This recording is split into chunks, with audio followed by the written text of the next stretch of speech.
In 1966, on the corner of 53rd Street and Avenue N, Pastosa Ravioli first set up shop. In '72, they started to feed Bensonhurst, and since they've been a Brooklyn tradition, a family tradition. In the late 80s, my family, for the most part, moved out. They went to Staten Island, and Pastosa followed. Then, in the 90s, they left again. They hit Jersey, where I was born. And guess what? Pastosa eventually followed. So, fast forward 50 years after their neighborhood start, and my sister, a God knows how many generation Pastosa client, is working there. A little, at least. So yes, Pastosa is for lunch.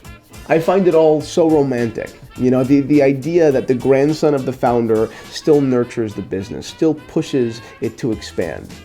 I don't know what I'll be doing in 10 or 20 years. Hell, it might be T&H. But I know that I would love to show my grandson or granddaughter the ropes.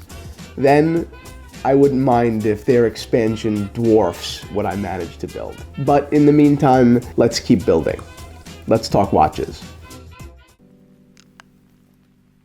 It's simple, silver, and sunburst.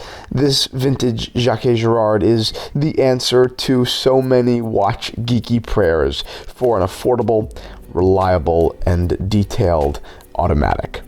And to no one's surprise, I love answering those watch geeky prayers. It's actually my job.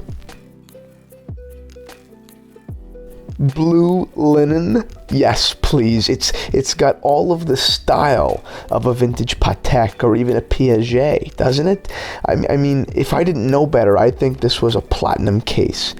But it's not. It's steel, and it's exactly how I would want it. This is the stuff dreams are made of. Not only is it my favorite model from one of the most important watchmakers of all time, but it's tropical. It's one of those watches I will always remember selling. I just know it. Exotic is an understatement. This Brixon is from outer space.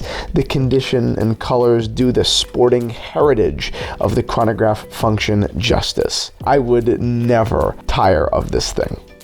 Sourcing this week's watches was mayhem. I mean, it certainly wasn't easy, but it was my pleasure.